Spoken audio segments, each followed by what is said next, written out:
நல்லது பண்றதுக்கு அரசியலுக்கு வாங்கடா, கொள்ளை அடிக்கிறது கொலை பண்றதுக்கு மாடா அரசியலுக்கு.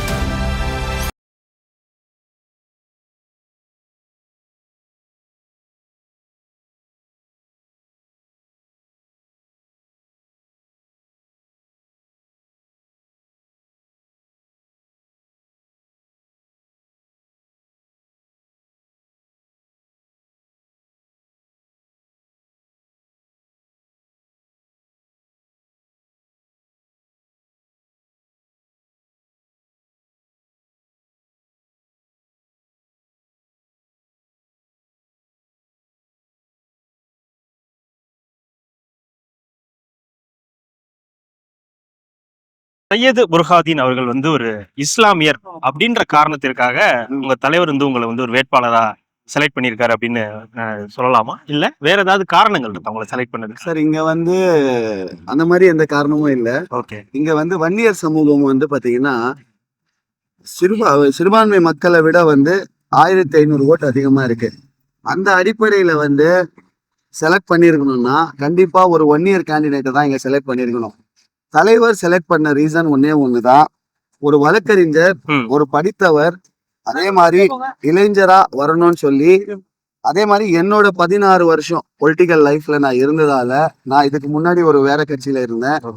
அதுல வந்து செயல்பட்டதால, அதுல பார்த்த ஆர்ப்பாட்டங்கள் போராட்டங்களை பார்த்து தலைவருக்கு அது ஈர்த்ததுனால எனக்கு வந்து சீட்டு கொடுத்தாரு. ஆனா நீங்க ஒரு வழக்கறிஞர், பேசிக்கலி ஒரு வழக்கறிஞர், தாவேக்காவை சூஸ் பண்ண என்ன காரணம்? நீங்க இதுக்கு முன்னாடி ஒரு பார்ட்டியில இருந்தீங்கன்னு சொல்றீங்க. இப்ப அதுல இருந்து இப்ப தாவேக்காக வரதுக்கு ஏதாவது ரீசன் இருக்கும் இல்லையா? நீங்க ஒரு ரசிகரா இருந்ததுனால போனீங்களா, இல்ல அவருடைய ஆட்சி, அவருடைய சொன்ன கொள்கைகள் அதனால ஈர்க்கப்பட்டு போனீங்க? இல்ல சார், 2 விஷயம் இருக்கு சார். ஃபர்ஸ்ட் வந்து தலைவரோட ரசிகர் நானு. தலைவர் பேர் கேட்டாலே புல்லரிச்சிரும், அப்படியே கூஸ் பம்ப் மூவ்மெண்ட் மாதிரி வந்துடும். 2வது மெயினான விஷயம் என்னன்னு பாத்தீங்கன்னா, நாங்க பாரம்பரியமான காங்கிரஸ் ஃபேமிலியா இருந்ததால, காமராஜரை வச்சுதான் எங்க அப்பா வந்து அரசியலுக்கு வந்தாரு, எங்க தாத்தா அரசியலுக்கு வந்தாரு. அதன் அடிப்படையில் தான் நானும் வந்தேன். எங்க கட்சியோட கொள்கை தலைவரும் காமராஜர் தான்.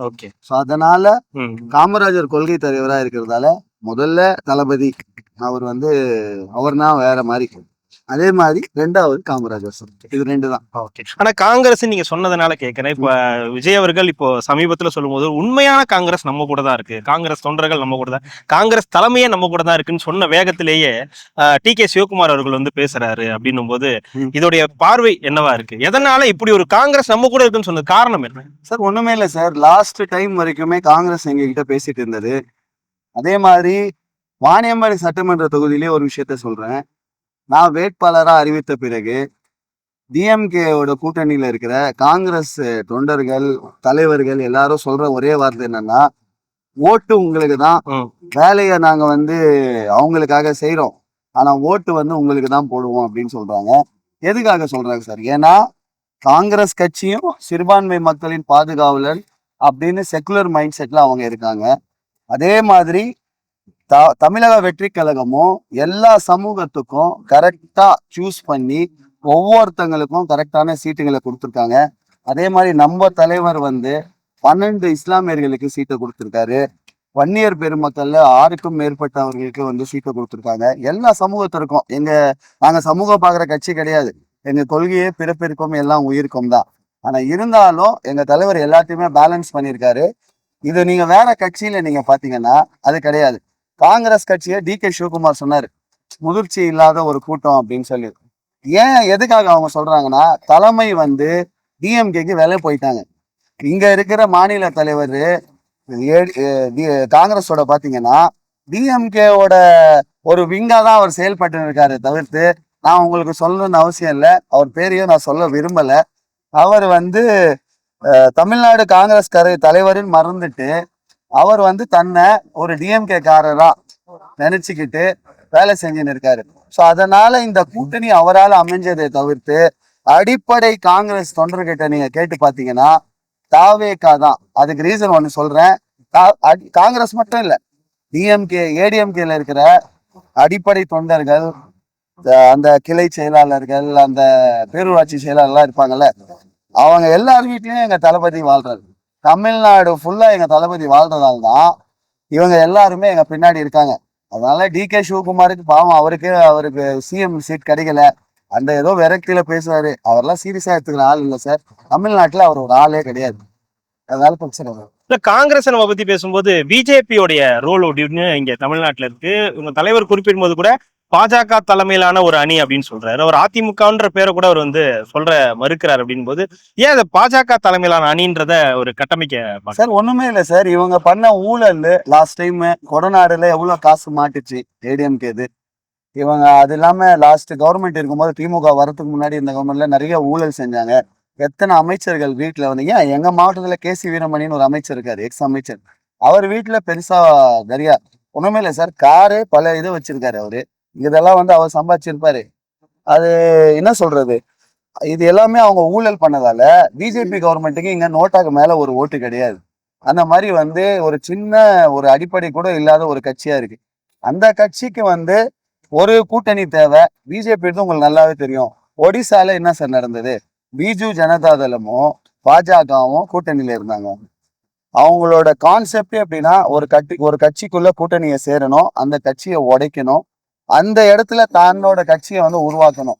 இந்த ஒரு மைண்ட் செட்ல தான் வாழ்றவங்க. அதே மாதிரி பாஜகவை அந்த தேர்தலோட ரன் மிஷின்னு சொல்லலாம். அவங்க மக்களுக்கு ஒண்ணுமே செய்யல. அவங்க தலைவர் உலகம் சுற்ற வாலியமானா ஜாலியா அங்கங்க சுத்தி அவரு போய் இஸ்ரேல்ல செஞ்ச வேலைகளால இப்போ நமக்கு கேஸ் பிரச்சனைகள்லாம் வந்து நிக்குது, இவ்வளவு ரேட்டா வந்து நிக்குது. அதே மாதிரி இவங்க இந்த எடப்பாடி பழனிசாமி வந்து ஊழல் பெருச்சாலியா இருக்கிறதால பாஜகவுக்கு அடிபணிஞ்சு இருக்காரு. ஆனா அவரும் நம்ம கட்சிய காலில் உள்ளாத குறையா கூப்பிட்டாரு. எங்க தலைவர் ஊழல்வாதிகளோட கூட்டணி இல்லைன்னு சொன்ன காரணத்தினாலதான் நாங்க வந்து நிக்கிறோம் சார். சார் இது வந்து இவங்க சொல்ற மாதிரி தற்கொலை கூட்டம் கிடையாது. குறி பார்த்து அடிக்கிற கூட்டம், கொள்கை உள்ள கூட்டம், உணர்வு உள்ள கூட்டம். அதே மாதிரி இங்க இருக்கிற ஒவ்வொரு தளபதி ரசிகனையும் இங்க பாருங்க, இத்தனை பேர் நிக்கிறாங்க. இங்க உள்ள இருக்கிற ஆட்களையும் பாருங்க. யாருமே ₹1 வாங்கிட்டோ நான் ஒரு டெய்லி டேட்டா கொடுத்துட்டோ நான் வந்து எனக்கு தேர்தல் செலவுன்னு பாத்தீங்கன்னு வைங்களேன், டீசல் போடுறேன், வண்டியில வரேன். அதே மாதிரி இந்த கொஞ்சம் தண்ணி கிண்ணி சாப்பாடு அதுக்கு தான் சார் செலவாகுது, பெட்ரோலுக்கு தான் செலவாகுது. தவிர்த்து வேற யாருமே இங்க வேலை செய்யறவங்களுக்கு நான் ₹1 காசு கொடுத்தது கிடையாது. உணர்வா தளபதிக்காக 30 வருஷம் 40 வருஷம் மக்கள் மன்றத்துல உழைச்சி அதுக்கப்புறம் இப்போ வந்து தளபதி ஒரு கட்சியை ஸ்டார்ட் பண்ண பிறகு இவங்க எல்லாருமே நின்று இப்போ வாணியம்பாடி சட்டமன்ற தொகுதியில ஒரு அமோக வரவேற்பு இருக்கு, மக்களோட எழுச்சி இருக்கு. ஏன்னா நீங்க சுத்துறீங்க, நீங்க பாப்பீங்க. பிகாஸ் அவங்க வந்து ஒரு ஈவெண்ட் மேனேஜ்மெண்ட் நடத்துறாங்க. அந்த ₹200 ஊபிஸும் சரி, ₹250 ஏடிஎம்கேவும் சரி. ஏன் ₹250 சொன்னா இங்க அவங்க வந்து எம்எல்ஏவா இருக்காங்க. ஸோ அதனால வந்து இவங்க 2 பேரும் காசு கொடுத்து கூப்பிட்டு வராங்க. அவங்களுக்கு அந்த மேனேஜ்மெண்ட்டும் சரி, அந்த ஆரவாரமும் சரி இல்ல, கடுப்புல இருக்காங்க. ஆனா நமக்கு அப்படி கிடையாது. 4 பேர் நின்றாலும் பொதுமக்கள் கூட சேர்ந்துடுறாங்க. நமக்கு ஒரு எழுச்சியான ஒரு படை உருவாகிறது. அதை பார்த்து பயப்படுறாங்க. அதனாலதான் சார் தளபதியும் சரி, நம்ம வேட்பாளர்களும் சரி ஏதாச்சும் பண்ணி ஒழிக்கணும்னு நினைக்கிறோம். ரெடோலுக்ஸ் நெஞ்சங்களுக்கு வணக்கம். காலையிலேருந்து நம்ம வந்து பார்த்துருப்பீங்க, தமிழக வெற்றி கழகத்தினுடைய வாணியம்பாடி வேட்பாளர் திரு சையது புர்ஹான் அவர்களோட தான் வந்து பயணிச்சுக்கிட்டு இருக்கோம். காலையிலேருந்து முடிஞ்சது. காலையிலேருந்து நம்மளுடைய அந்த பயணம் வந்து இறுதி கட்டத்துக்கு வந்து வந்திருக்குன்னு சொல்லலாம். பார்க்கும்போதே தெரியுது 2 பேருமே ரொம்ப டயர்டாக இருக்கும். ஆமாம், வெயில் வந்து அந்த அளவுக்கு இருக்குது அப்படின் போது அந்த இதுலேயும் நீங்கள் களத்தில் வந்து தொடர்ந்து மக்களை சந்திக்கிற ஒரு பயணம் இருக்குது அப்படின்னும் போது, பொதுவாக தமிழக வெற்றி கழகத்தினுடைய தலைவர் விஜய் அவர்கள் வந்து விஷன் அப்படின்ற ஒரு விஷயத்தை தொடர்ந்து சொல்லிக்கிட்டே இருக்கார். வாக்குறுதிகளை தாண்டி இது எங்களுடைய விஷன், தமிழ்நாட்டுக்கு இப்படி தான் இருக்கணும், தமிழ்நாடு இப்படி தான் இருக்கும், இதெல்லாம் எங்களுடைய விஷன் ஒன்று சொல்கிறேன். வாணியம்பாடி தொகுதி இப்படி இருக்கணும், நான் வந்து ஒரு வேட்பாளராக வந்தால், நான் வந்து ஒரு இந்த எம்எல்ஏவாக இங்கே ஆனேன்னா வாணியம்பாடி தொகுதியோட விஷன் இதுதான் அப்படின்னு சொல்லி உங்களுக்கு ஏதாவது ஐடியா இருக்கு சார்? விஷன் இல்லாமல் பாலிடிக்ஸை வந்து சண்டை போட முடியாது. மெயினான விஷயம் என்னென்னா, வாணியம்பாடியில் பெரிய பிரச்சனையாக இருக்கிறது ரயில்வே கேட் பிரச்சனை.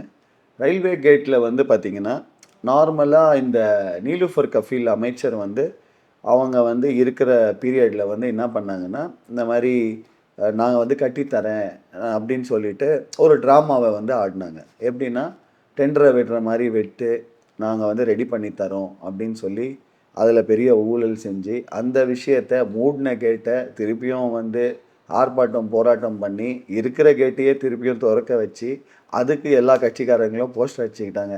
அந்த மாதிரி ஒரு அவல நிலை தான் இங்கே இருக்குது. அதே மாதிரி இப்போ நடந்த லோக்சபா தேர்தல்லையும் நம்ம திமுகவோட கதிர் ஆனந்தும் சரி, அதிமுக சைட்லேருந்து பிஜேபி கூட்டணியில் நின்ற ஏசிஎஸும் சரி, 2 பேருக்குமே ஒரு டஃப் ஃபைட் போச்சு. அந்த டஃப் ஃபைட்டில் வந்து பார்த்தீங்கன்னா, கதிர் ஆனந்த் வந்து சொன்ன வாக்குறுதி என்னன்னா, நான் வந்து வந்த உடனேயே இந்த மாதிரி கேட்டு பிரச்சனையை சால்வ் பண்ணி கொடுப்பேன் அப்படின்னு சொல்லி மக்கள் நம்பி அவங்களுக்கு வந்து ஓட்டு போட்டாங்க. நீங்கள் என்டையர் லோக்சபா சீட்டில் பார்த்தீங்கன்னா வாணியம்படி போட்ட 20,000 ஓட்டில் தான் வந்து அவர் வந்து தப்பிச்சார். இல்லைன்னா ஏசிஎஸ் தான் வந்திருப்பார். இது அவருக்குமே தெரியும். அவர் நன்றி உரையில் இதை சொல்லியிருக்காரு. இந்த மாதிரி ஒரு பிரச்சனையை அவர் அந்த சீட் வாங்கிட்டு போனாரே, ஜெயிச்சாரே, அது வரைக்கும் முடிஞ்சு போச்சு. அதுக்கப்புறம் அது பண்ணலை. நான் வாணியம்படியில் இந்த மண்ணின் மைந்தன் சார். இங்கே இருக்கிற பிரச்சனைகள் வந்து நமக்கு தெரியும். கதிர் ஆனந்தும் சரி, அவர் வேலூர்காரரு. அதே மாதிரி இங்கே இருக்கிற இப்போது செந்திலும் சரி, ஏடிஎம்கே எம்எல்ஏவாக இருக்கிறவர், அவரும் ஒன்றியத்தை சார்ந்தவர். மெயினாக வாணியம்படியில் டவுனில் வந்து பார்த்திங்கன்னா பெரும் பிரச்சனையாக இருக்குது அந்த ரயில்வே கேட். அதுக்கு எதுக்கு ரீசன் நான் சொல்கிறேன். ஃபஸ்ட்டு வந்து அந்த பக்கம் வந்து காலேஜ் நிறையா இருக்குது. அந்த காலேஜோட கனெக்டிவிட்டி இருக்குது. வாணியம்படியோட பெரிய 2 காலேஜுங்கன்னா Islamiah boys college, Islamiah women's college. இந்த 2 காலேஜுக்குமே கனெக்டிவிட்டி இருக்கிறதால அவங்க வந்து போகிறது வர்றது ரொம்ப கஷ்டமாக இருக்குது. அதே மாதிரி நம்ம ஆலங்காயம் ஒன்றியத்துக்கு போகணுன்னா கூட அந்த உழவர் சந்தைக்கு வந்து பொருளை எடுத்துகிட்டு வரவங்களும் சரி, அதே மாதிரி நீங்கள் இந்த ஸ்கூல் கேர்ள்ஸுங்களும் சரி, நியூ டவுன்னு ஒரு ஏரியா இருக்குது, நேதாஜி நகர் அப்படின்னு மில்லத் நகர்லாம் இருக்குது. அந்த ஏரியா மக்கள் எல்லாமே அதை சுற்றி தான் போகணும். அங்கே பார்த்தீங்கன்னா உங்களுக்கு வந்து ஒரு 25,000 மேலே வந்து மக்கள் வந்து வாழ்கிறாங்க. நான் சொல்கிறது டவுன் லிமிட்டில். இவங்களுக்கு எல்லாருக்குமே ஒரு ஃபெசிலிட்டி இருக்கணும்ல. இத்தனை வருஷமாக வந்து அது கிடையவே கிடையாது. அது ஏன் ஒன்றுமே இல்லை, அவங்க வந்து ரெடி பண்ணலனாலும் பரவாயில்ல. கீழே வந்து ஒரு சப்வே போகுது சார். அந்த சப்வேவை க்ளீன் பண்ணி அந்த சப்வேக்கு வந்து ஒரு வழிவகை செஞ்சு அதை பண்ணாலே வந்து மக்கள் வந்து நிறைய யூஸ் பண்ணுவாங்க. மழைன்னு வரும்போது அந்த ட்ரைனேஜ் தண்ணியை வந்து டோட்டலாக அதில் விட்டுறது. எல்லாத்துலேயும் ஊழல். இந்த திமுக அரசு வந்து வாணியம்படியில் நகராட்சியில் இருக்காங்க. அதே மாதிரி அதிமுக வந்து பார்த்திங்கன்னா எம்எல்ஏ இதில் இருக்காங்க, சட்டமன்றத்தில். இவங்க 2 பேருமே மாற்றி மாற்றி அண்ணன் தம்பிங்களாட்டம் வந்து டீலிங்கை போட்டுக்கிட்டு, இவருக்கு ஒரு டெண்டர் வேணும்னா அவர் கேட்பார் செந்தில், அவருக்கு ஒரு டெண்டர் வேணும்னா இவர் கேட்பார் நகராட்சியை சார்ந்த திமுககாரங்க. ஸோ இப்படி தான் இது போயின்னு இருக்கே தவிர்த்து, என்னோடய விஷயம் நான் பார்க்குறது ஃபஸ்ட்டு வந்து ரயில்வே கேட். நான் கண்டிப்பாக அதை செஞ்சே ஆகணும். யாருக்காக செய்யலனாலும் அந்த கேட்டில் வந்து அதிகப்படியாக நின்றவன் நானும் ஒருத்தன். ஓகே. அதனால் அதை கண்டிப்பாக நான் செஞ்சே ஆகணும். 2வது விஷயம் வந்து பார்த்திங்கன்னா, ஓம் சக்தி கோயில்னு இங்கே வந்து பாரம்பரியம் மிக்க ஒரு கோயில் இருக்குது. மிக சக்தி வாய்ந்த கடவுள் அவர்.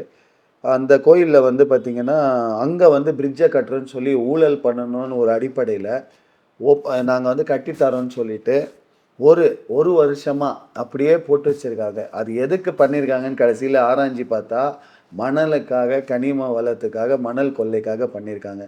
அதை கண்டிப்பாக கட்டணும். 3வது விஷயம் என்னென்னா, ஆத்துமேடில் வந்து பிரிட்ஜை வந்து கட்டுறேன்னு சொன்னாங்க. அந்த ஆத்துமேடு பிரிட்ஜில் வந்து பார்த்திங்கன்னா, இவங்க வந்து சரியான ஊழல் செஞ்சாங்க. அதுக்கப்புறம் மக்கள் வந்து அதை ஒரு லிமிட்டட் டைமுக்கு மேலே பொறுக்க முடியல. அது ப்ராப்பராக ஓப்பன் கூட ஆகலை. இவங்களால் அது ஓப்பன் கூட ப்ராப்பராக பண்ண முடியல. பட் அது இதை மட்டும் பண்ணிட்டாங்க. அது கரெக்டாக அந்த டெண்டர் விட்டபடி இவங்க கட்டியிருக்காங்களான்னா கண்டிப்பாக கிடையாது. மிகப்பெரிய ஊழல். இன்னொரு மெயினான விஷயம், ஆலங்காயம் மக்களோட 2 கோரிக்கை, நீண்ட நாள் கோரிக்கை என்னென்னா, பேரூராட்சி மக்களோட அந்த ஒன்றியத்தில் நீங்கள் பார்த்தீங்கன்னா நிறைய மக்கள் அங்கே இருக்காங்க. விவசாய நிலங்கள் அங்கே அதிகம், விவசாயங்கள் அதிகம். அங்கே வந்து வரவங்க வந்து 18 கிலோமீட்டர் உழவர் சந்தையை வந்து அவங்க காய்கறி, அவங்க விளைக்கிற பொருள்களை வந்து விற்கிறதுக்காக வாணியம்பாடி டவுன் உழவர் சந்தைக்கு தான் வரணும். அந்த உழவர் சந்தைக்கு வர்றது இதில் அவங்களுக்கு வந்து நீண்ட நாள் கோரிக்கையாக இருக்கிறது, அவங்களுக்கு ஒரு உழவர் சந்தையை கொடுங்க. அதே மாதிரி எங்களுக்கு வந்து தாலுகா அந்தஸ்தை கொடுங்க. தாலுகா அந்தஸ்துக்கு உரிய எல்லா விஷயமே இப்போ பேரூராட்சியாக இருக்காது. தாலுகா அந்தஸ்துக்கு உரிய எல்லா விஷயமே அங்கே இருக்குது. ஆனால் இவங்க ஏன் அதை கொடுக்க மாட்டேங்கிறாங்க? ஏடிஎம்கே வந்து ஓட்டு அறுவடைக்கு மட்டும்தான் அதை பேசுதே தவிர்த்து, மற்றபடி அவங்க வந்து இந்த விஷயத்தை வந்து செய்ய மாட்டேங்கிறாங்க. அதை கண்டிப்பாக செய்யணும். அதே மாதிரி ஆலங்காயம் சுற்று வட்டாரத்தில் இருக்கிற மக்கள் வந்து காலேஜுக்கோ இல்லை ஒரு பெரிய காலேஜுக்கு, ப்ரைவேட் காலேஜுகளுக்கு போகணுன்னா வாணியம்படிக்கு தான் வர நிலைமை இருக்குது. அங்கே வந்து ப்ரைவேட் காலேஜ் எதுவும் இல்லை. கவர்மெண்ட் காலேஜை ஓப்பன் பண்ணணும்னு சொல்லி மக்கள் நீண்ட நாள் கோரிக்கையாக இருக்குது. அதை வந்து ஆர்ட்ஸ் அண்ட் சயின்ஸ் காலேஜை வந்து அங்கே வந்து உருவாக்கணும். அதே மாதிரி மெயினான ஒரு விஷயம் இங்கே இருக்கிறது வந்து பார்த்திங்கன்னா, இங்கே வந்து இந்த உழவர் சந்தை இருக்குல்ல வாணியம்படி, வாணியம்படி உழவர் சந்தையில் இவங்களே ஊழல் பண்ண காலியாக இருந்த ஒரு இடத்த அதை நான் ஷெட்டு கட்டித்தரேன் இது கட்டித்தரேன்னு சொல்லிட்டு அந்த உழவர் சந்தையில் இப்போ ஃபார் எக்ஸாம்பிள் நம்ம ஒரு 18-20 இயர்ஸாக ஒரே இடத்துல நம்ம போயின்னு இருக்கோம். ஃபெசிலிட்டி அங்கே தானே கொடுக்கணும். மாற்று இடத்தை தரேன்னு சொல்லி பக்கத்தில் கொடுத்துட்டு அந்த பக்கத்தில் பார்த்திங்கன்னா ஷெட்டு போட்டு கொடுத்து அந்த டெண்டரில் மிகப்பெரிய ஊழலை செஞ்சு அந்த கடைக்கு போட்டவங்களுக்கு ஒருத்தங்க கூட வியாபாரம் பண்ணுறதில்ல. ரொம்ப கஷ்டப்படுறாங்க. எல்லாருமே கடனில் வந்து தத்தளிக்கிறாங்க. இங்கே இருக்கிற உழவர் சந்தையை நல்லா போகுது. அந்த உழவர் சந்தையை நீங்கள் வந்து போகும்போது வேணால் நைட்டில் பார்த்துட்டு போங்க. சமூக விரோதிகளின் கூடாரமாக இருக்குது. நைட்டில் அங்கே தண்ணி அடிக்கிறது, கஞ்சா அடிக்கிறது, ஒரு பெண்கள் வந்து அங்கே போக முடியறதில்ல. அதே மாதிரி 18 கிலோமீட்டர் 20 கிலோமீட்டர் தாண்டி வர மக்களுக்கு ப்ராப்பராக உட்கார வந்து கொஞ்சம் கூரை கூட கிடையாது. அவ்வளோ கஷ்டப்படுறாங்க. ஏற்கனவே அவங்க விளைச்சலுக்கு சரியான ஊதியம் கிடைக்கிறது இல்லை சார். இதுலேயும் வந்து இவங்க இப்படி பண்ணுறதால மக்கள் வந்து ரொம்ப சிரமப்படுறாங்க. அது மட்டும் கிடையாது. இப்போ பாய்ஸுங்க வந்து இப்போ நம்ம எல்லாருமே ஜென்ஸுங்க என்ன பண்ணுவோம், ஏதாச்சும் நமக்கு வந்து இயற்கையோட கால் வந்துச்சுன்னா நம்ம வெளியே வந்து எங்கேயாச்சும் போயிட்டு வந்துடும். லேடிஸ் பாவம் என்ன சார் பண்ணுவாங்க, அந்த உழவர் சந்தையில் போயிட்டு பாருங்கள், பாத்ரூம் ஃபெசிலிட்டி ரொம்ப ஒஸ்ட்டாக இருக்குது. அதே மாதிரி அந்த சுற்றி பார்த்தீங்கன்னா இப்போ உங்களுக்கு நல்லா தெரியும், நீங்கள் படித்தவர், இப்போ நம்ம வந்து வெஜிடேபிளில் வந்து நிறைய ஒரு இடத்துல வந்து நம்ம போடும்போது அது குப்பைங்களாக சேரும்போது அது ஒரு ரசாயனமாக மாறி அது வந்து ஒரு இன்ஃபெக்ஷனை க்ரியேட் பண்ணும். அது அப்படியே அங்கே டம்ப் பண்ணி வச்சுருக்காங்க. கொஞ்சம் கூட க்ளீன் பண்ணுறது கிடையாது. நான் அதுக்கு வந்து செப்பரேட்டாக என்னோடய சமூக ஊடகத்தில் வந்து அது ஒரு வீடியோவே போட்டிருந்தேன். இந்த மாதிரி இந்த உழவர் சந்தையை கட்டித்தரணுன்னு ஒரு வாக்குறுதியாகவே நான் மக்களுக்கு சொல்லிட்டு வரேன். இதையும் ஒரு ப்ரைம் பிரச்சனையாக இங்கே பார்க்கலாம். அதே மாதிரி ரொம்ப முக்கியமான ஒரு பிரச்சனைனா இந்த மண்ணின் மைந்தனாக இருக்கிறதால இங்கே வந்து போதைப் பொருள் வந்து பார்த்திங்கன்னா நிறைய புழக்கத்தில் இருக்குது. ஏடிஎம்கே ஆட்சியில் கூட அவ்வளோ இல்லைன்னு கூட சொல்லலாம். ஆனால் டிஎம்கே என்னைக்கு ஆட்சிக்கு வந்ததோ அன்னையிலேருந்து விடியலாட்சின்னு சொல்லி நாசமான ஆட்சியை தான் கொடுத்துன்னு இருக்காங்க, மோசமான ஆட்சியை தான் கொடுத்துன்னு இருக்காங்க. வாணியம்படியில் என்னோட சின்ன வயசுலேருந்து நான் பார்க்குறேன், தூரம் வந்து கல்லுக்கடை இருக்கும். எங்கேயாச்சும் அடிமட்டதை தெரியாமல் சாராயத்தை விற்பாங்க, இல்லைன்னா ஒயின் ஷாப்பை டாஸ்மார்க்கை நம்ம பார்த்துருக்கோம். இங்கே வந்து வெளிப்படையாக கஞ்சா கிடைக்கிது, அந்த மாத்திரை மாதிரி ஏதோ ஒன்று சொல்கிறாங்க, அப்புறம் பொட்டலம்னு ஏதோ சொல்கிறாங்க. இந்த மாதிரி வந்து வாணியம்படி தொகுதி என்றைக்குமே இருந்ததில்லை. இது அந்த பசங்க அடிக்கிறதால அவங்கள தப்பு சொல்ல முடியாது. ஏன்னா விற்கிறவன் விற்றா மட்டுமே தான், அந்த பொருள் கிடைச்சா மட்டுமே தான் அந்த பசங்க அதை யூஸ் பண்ணுவாங்க. அவங்களுக்கு வேணும்னே சாக்லேட்டில் போட்டு பசங்களுக்கு ஸ்கூலில் வந்து அனுப்புறது, இந்த மாதிரி விஷயங்கள்லாம் நிறைய நடந்துன்னு இருக்கு. ஒன்று. ரெண்டாவது முக்கியமான விஷயமா இருக்கிறது, இது ஏன் இவங்க ஆட்சியில் மட்டும் வந்து இப்படி இது பண்ணுறாங்க.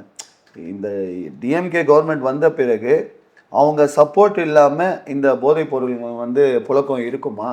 ஆட்சியாளர்கள் சப்போர்ட் இல்லாமல், இல்லை கவர்மெண்ட் சிஸ்டம் சப்போர்ட் இல்லாமல் கண்டிப்பாக இருக்காது சார். அது வந்து வாணியம்படியில் பக்காவாக ஒழிக்கணும். ஏன்னா அதனால் வந்து யங்கர் ஜென்ரேஷன் ரொம்ப பாதிக்கப்படுது. அதே மாதிரி ஃப்யூச்சர் ஜென்ரேஷனும் அதனால் பாதிக்கப்படும். ஒரு வாணியம்படி சட்டமன்ற உறுப்பினராக கண்டிப்பாக அதை இது பண்ணுறதுக்கு நான் வந்து அதுக்கு ஒரு ஆக்ஷனை எடுப்பேன். இதுதான் சார் என்னோட விஷயம்னு.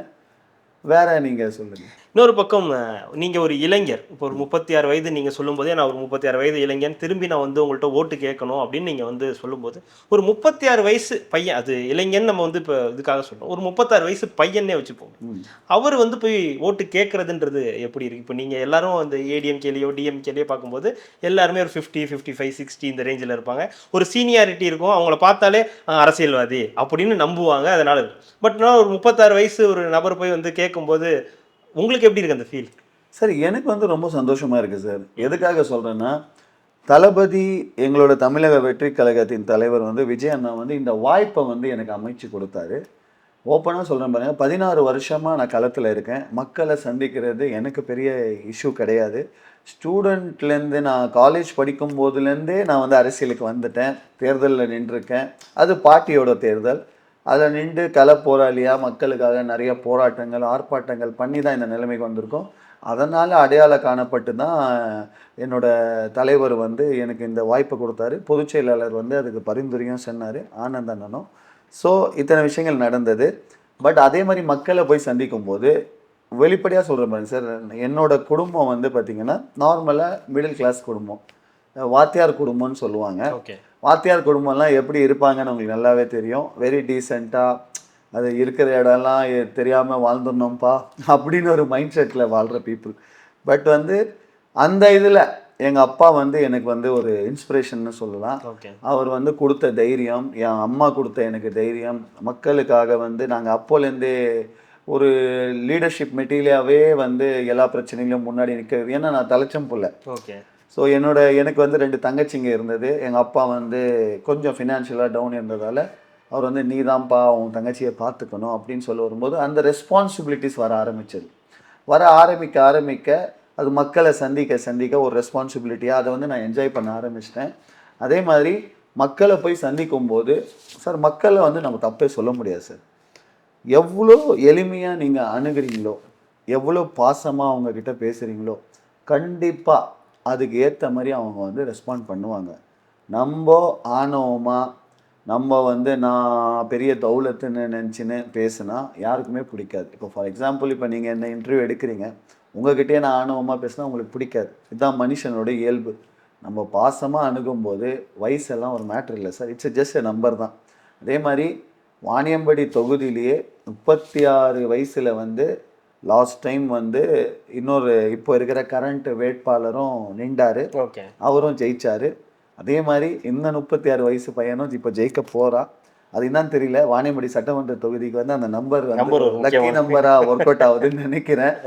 அதே மாதிரி அவங்க அணுகிற விதமும் எனக்கு அணுகிற விதத்துக்கும் ஒரு டிஃப்ரென்ஸ் இருக்குது. அவங்க ஒரு ஈவெண்ட் மேனேஜ்மெண்ட்டை அவங்க அப்பாங்க கிரியேட் பண்ணதை ரன் பண்ணிட்டு இருக்காங்க. நான் வந்து என்னோட ஓன் பேஸ்டினை கிரியேட் பண்ணுறதால தடைகள், அவதூறுகள், பிரச்சனைகள் ஒன்றுமே இல்லை சார். 2 நாள் மேலே வந்து ஒரு இன்டெலிஜென்ஸ் சொல்கிறேன். என்னோட பிரச்சார வண்டி உயர கட் பண்ணிட்டாங்க திமுக காரங்க. நான் வந்து போய் பிரச்சாரம் பண்ணக்கூடாதுன்னு சொல்லிட்டு அண்மையில் ஒரு நாமினேஷனுக்கு நான் வந்து போகிறேன். ஏடிஎம்கேவும் சரி டிஎம்கேவும் சரி அவங்க வந்து ஒரு ஈவெண்ட் மாதிரி ஏற்படுத்தி காசெல்லாம் கொடுத்து பெரிய ஒரு மேனேஜ்மெண்ட்டை நடத்தி ஒரு 500 பேரை சேர்க்குறாங்க. நான் வந்து நடந்து போகிறேன். எனக்கு 2500 பேர் பொதுமக்கள் சேர்ந்துட்டாங்க. அது வந்து அவங்களால பொறுத்துக்க முடியல. அவங்களோட உளவுத்துறை ரிப்போர்ட்டை வச்சு வாணியம்படி சட்டமன்ற தொகுதியை நம்ம வந்து ஜெயிக்க போகிறோம்னு சொல்லிட்டு என்ன பண்ணிட்டாங்கன்னா, உளவுத்துறையை வச்சு அந்த அந்த அவங்களோட சேனல் ஒன்று இருக்கு, நான் சொல்ல விரும்பலை, அந்த சேனல் வந்து ஒரு அவதூறை பரப்பிச்சு. இந்த மாதிரி வந்து ஒரு பெரிய ஊழல்வாதி இவர் இது பண்ணவர் அப்படின்னு. அது எனக்கு நல்லது பண்ணாங்க. என் தலைவரே என்கிட்ட பேசுகிற லெவலுக்கு தமிழ்நாடு ஃபுல்லாக என்னை ஃபேமஸ் பண்ணிட்டாங்க. அன்றைக்கி நான் முடிவு பண்ணிட்டேன் சார், நம்ம வாணியம்படி தொகுதியை ஜெயிக்க போகிறோம். நம்மளோட தலைவர் தளபதி வந்து இங்கே ஜெயிச்சிட்டாரு. தமிழ்நாடு முதலமைச்சர் அவர் ஆகிறதுக்கான நம்பர் வாணியம்படியில் எழுதப்பட்டு விட்டது. இறுதியாக ஒரே ஒரு கேள்வி, வாணியம்பாடி மக்கள் உங்களுக்கு ஏன் ஓட்டு போடணும்? தமிழக மக்கள் தமிழக வெற்றி கழகத்தை ஏன் ஓட்டு போடணும்? வாணியம்படி மக்கள் எதுக்கு ஓட்டு போடணும்னா, ஒரு எளிமையான குடும்பத்தில் பிறந்து எப்படி வந்து சாய்வாலா கூட பிரதமர் ஆகலான்னு நினைக்கும் பட்சத்தில், அதே மாதிரி வாணியம்படியில் வாணியம்படி மண்ணின் மைந்தனாக இருந்து ஒரு மிடில் கிளாஸ் பையனும் எம்எல்ஏ ஆகலாம். அதுக்காக கண்டிப்பாக வந்து சப்போர்ட் பண்ணலாம். 2வது விஷயம், எங்கள் தலைவர் எல்லாத்தையும் விட்டுட்டு மக்களுக்காக நின்றுன்னு இருக்காரு. அவருக்காக கண்டிப்பாக ஓட்டு போட்டே ஆகணும். ஏன்னா சார் மாற்றம் வந்து கண்டிப்பாக வேணும் சார் எல்லாருக்குமே. எத்தனை டைம் தான் சார் எல்லாரையுமே ஒரே ஒரு ஆளை வந்து திருப்பி இவங்க செலக்ட் பண்ணுவாங்க? 2 பேருமே நல்லவனுங்க இல்லை, 2 பேருமே பெரிய ஊழல்வாதிங்க, 2 பேருமே மக்கள் சொத்தை வந்து அடித்து சாப்பிட்றவங்க, 2 பேர் கட்சியிலையுமே வந்து ஊழல் மோசடியில் வந்து அவங்களுக்கு வந்து வழக்குகள் இருக்குது. அந்த அமைச்சருங்கள் மேலே வழக்குகள் இருக்குது. இத்தனை விஷயங்கள் இருக்குது. நம்ம கட்சியில் அந்த மாதிரி இருக்கா? நம்ம கட்சியில் புதுசாக ஒருத்தங்க வந்திருக்காங்க, படித்தவங்க வந்திருக்காங்க. 233 தொகுதியிலையும் ஒரு தொகுதியை தான் அதை கடத்திட்டாங்க அவங்க. அந்த 233 தொகுதியிலும் எளிமையான ஆட்கள் நிற்கிறாங்க. இவங்களுக்கு என்னன்னே தெரியாது. பாசம் மட்டும்தான் தெரியும், தளபதி மேலே இருக்கிற வெறி மட்டும்தான் தெரியும், மக்களை வந்து பாசமாக அணுகிற விஷயங்கள் தான் தெரியும். மற்றபடி வேறு எதுவும் கிடையாது. அதனாலே ஆச்சு எங்களுக்கு ஒன்றுமே தெரியாதனால. அட்மினிஸ்ட்ரேஷன் எங்களுக்கு தெரியும், we know how to run the government, அதில் மாற்று கருத்தே இல்லை. பட் நாங்கள் சிம்பிளாக இருக்கிறதால எங்களை வந்து மக்கள் ஈஸியாக அணுகலாம், குறைய கேட்கலாம். சார் ஒன்றுமே இல்லை சார், சிம்பிளாக ஒரு விஷயம் சொல்கிறேன். 5 கோடி ரூபாய் எம்எல்ஏ நிதி இருக்குது. 5 கோடி ரூபாயில் முழு மனதோட வேலை செஞ்சால் பல பிரச்சனைகளை வந்து சால்வ் பண்ணலாம். ஆனால் யாராச்சும் ஒரு எம்எல்ஏக்கள் இந்த அதிமுகவும் சரி திமுகவும் சரி பண்ணுறாங்களா? பிஸ்னஸ் தான் பண்ணுறாங்க. டெண்டரை வந்து யாருக்கு விடலாம், எனக்கு 30% கமிஷன் கொடுப்பியா, 40% கமிஷன் கொடுப்பேன். சிம்பிளாக ஒரு ஊழலை உங்களுக்கு சொல்கிறேன். 4 லட்சம் கோடி ரூபாய் வந்து தமிழ்நாட்டை வந்து எந்த கவர்மெண்ட்டுமே வாங்காத லெவலுக்கு கடனை இந்த திமுக அரசு வாங்கி வச்சிருக்கு. இவங்களோட 30% கமிஷன். 4 லட்ச ரூபாய்க்கு 30%னா நீங்களே கால்குலேட் பண்ணிடுங்க. 1,20,000 கோடி ஆச்சு. அவ்வளோ பெரிய ஊழலை பண்ணிட்டு இவங்க நல்லவங்கன்னா ஒன்றுமே பண்ணாமல் நாங்கள் கெட்டவங்களா? கிடையாதுல்ல. மக்களுக்காக நிற்கிறோம், மக்களுக்காக வேலை செய்யணும்னு நினைக்கிறோம், மக்களுக்காக உழைக்கிறோம். அதே மாதிரி இவங்கள மாதிரி காசு கொடுத்தோ ஓட்டை வாங்கணும்னு நினைக்கல. ₹1 நாங்கள் காசை கொடுக்க போகிறது இல்லை. பல பேரோட ஹெல்ப்பில் தான் நிற்கிறோம். கண்டிப்பாக சொல்கிறேன், எங்கள் தலைவரும் சரி, வாணியம்பாடி சட்டமன்றமும் சரி, நாங்கள் தான் ஜெயிக்க போகிறோம். எங்கள் தலைவர் தமிழ்நாடு முதலமைச்சர் ஆகிறது உறுதி. கண்டிப்பாக சார், உங்களுடைய நல்ல எண்ணங்கள் நிறைவேற வாழ்த்துக்கள். உங்களுக்கும் வந்து வாழ்த்துக்கள். மீண்டும் உங்களை வந்து சந்திக்கணும்னு நானும் வந்து விருப்பப்படுறேன். கண்டிப்பாக சார். நன்றி சார். நன்றி. மக்களுக்கு நல்லது பண்றதுக்கு அரசியலுக்கு வாங்கடா, கொள்ளை அடிக்கிறது கொலை பண்றதுக்கு